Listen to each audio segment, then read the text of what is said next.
RGE here, and I'm taking a look at Starvoid, something that I'm going to call an action RTS, because it's kind of more like an RTS than a MOBA, but it's not really an RTS.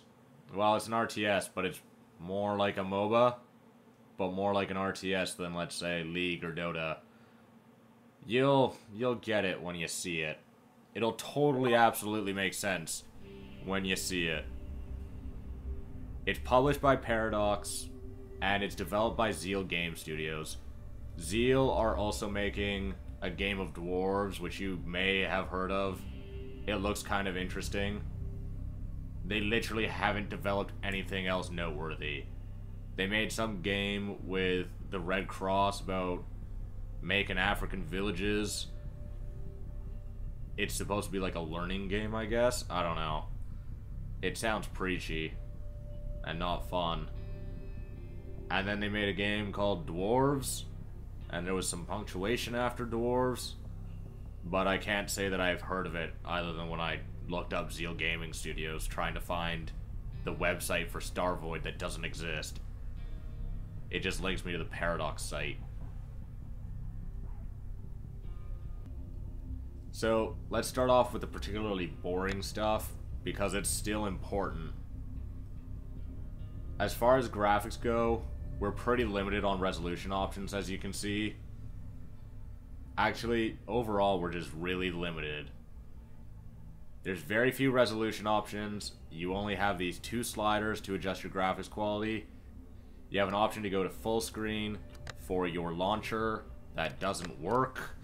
And you have an option to turn on AA and an option to turn on VSync. I've said it before, I really like having a full, robust set of graphics options. I don't like having just one slider determine the whole thing, especially when the slider's not particularly descriptive.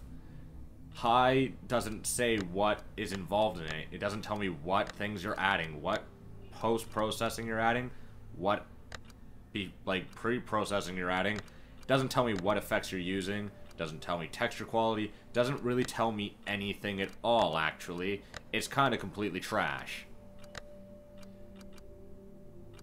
Okay. On to more interesting gameplay-related things. So, in Starvoid, you control a hero character.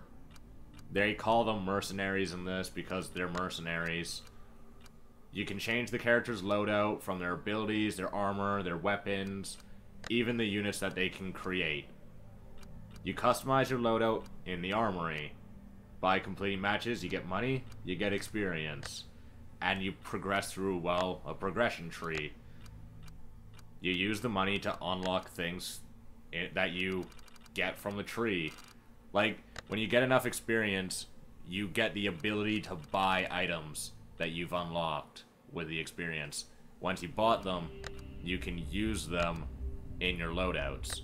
Now, the items that you can get are things like different weapons for the units that you create, different weapons for your character. Literally, basically everything in your loadout you can change.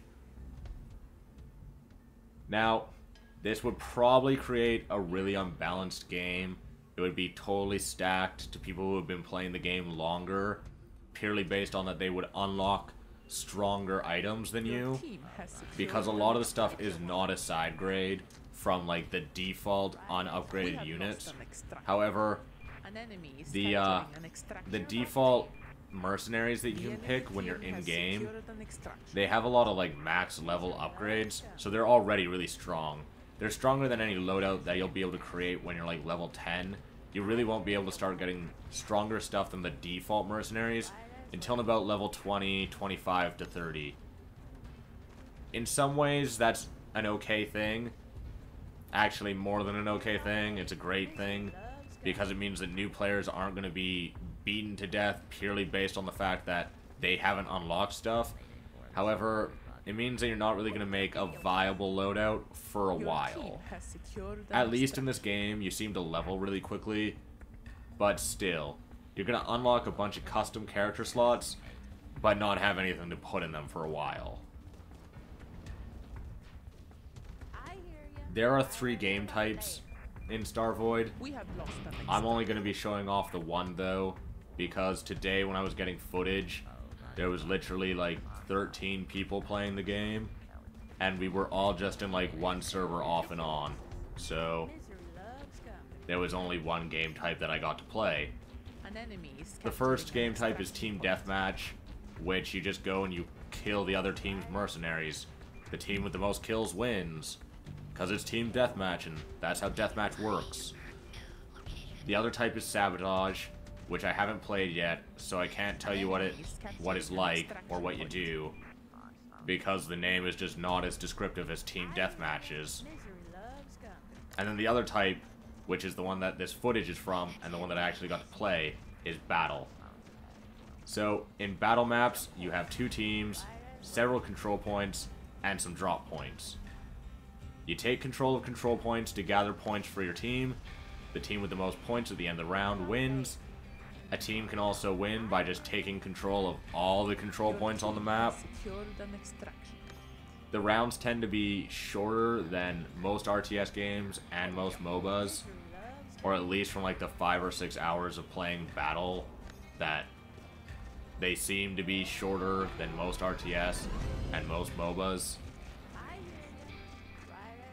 When I was playing today, the round limit seemed to cap out at 15 or 20 minutes. So, yeah, that would be why it's probably a hell of a lot shorter.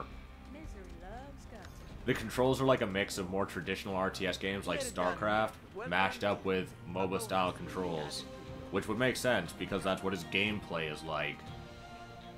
You control your mercenary with the mouse. The mercenary has several abilities, from offensive single-target abilities to AoE support to calling in units.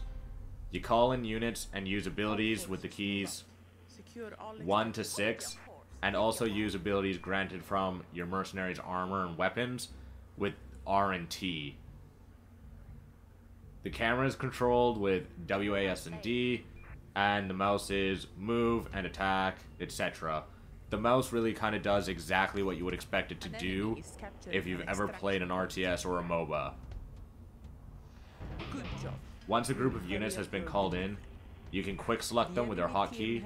For example, if I call in a group of raiders with 2, then as long as they are still alive, 2 will select those raiders.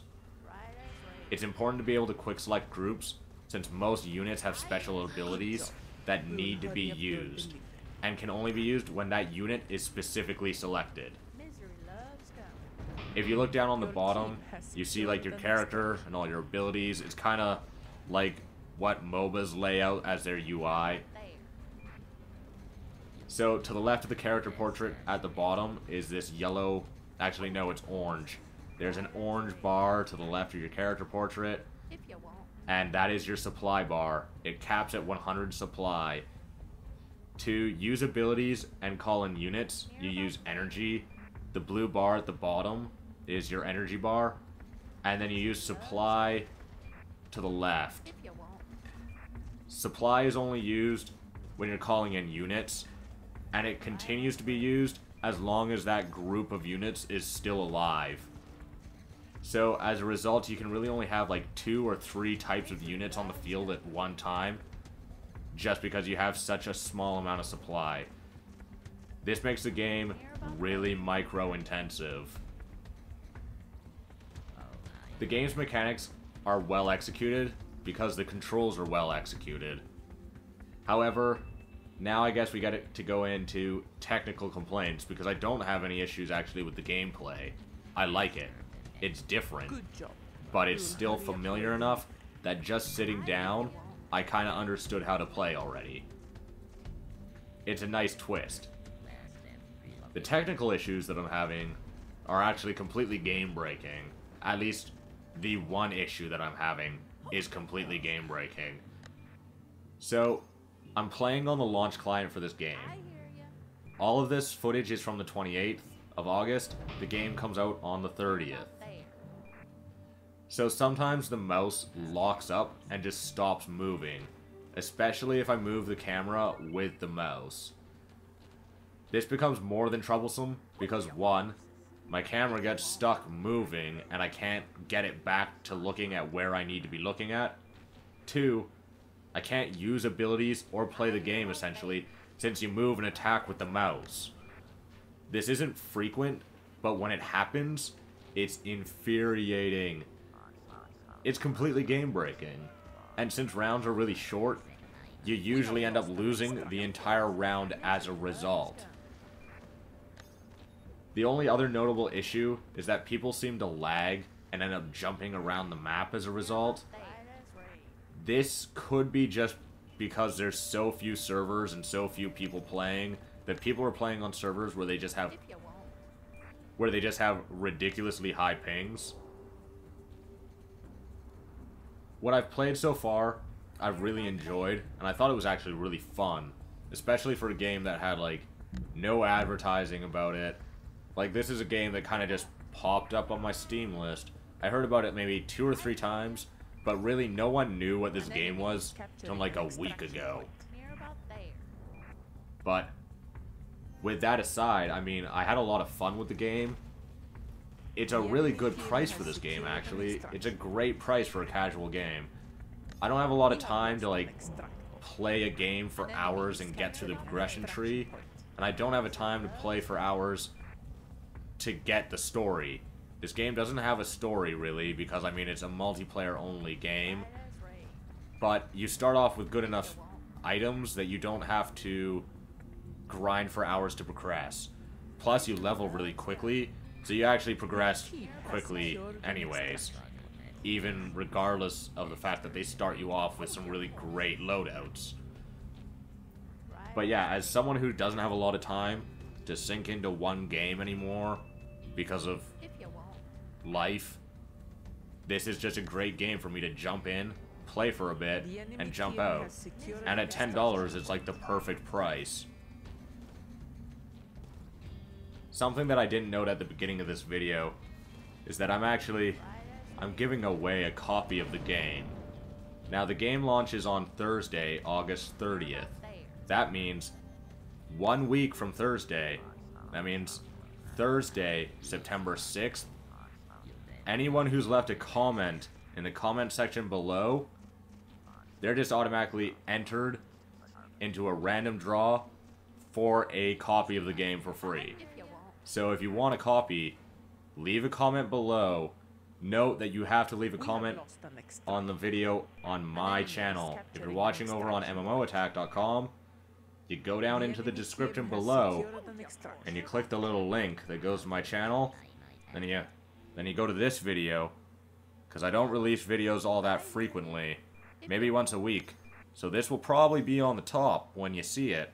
Then you go to the video, and you go down, then you leave a comment, and then you're entered for a free copy of this game. And people tend to like free things, so I think it's a good incentive. All I'm asking for is a comment. Also, even if you don't want a free copy of the game, you don't want to comment, there's other buttons. There's like, dislike. You can click those. Give me feedback. That's always great, because without feedback, I can't get better. I'll just stay stagnant, much like my voice.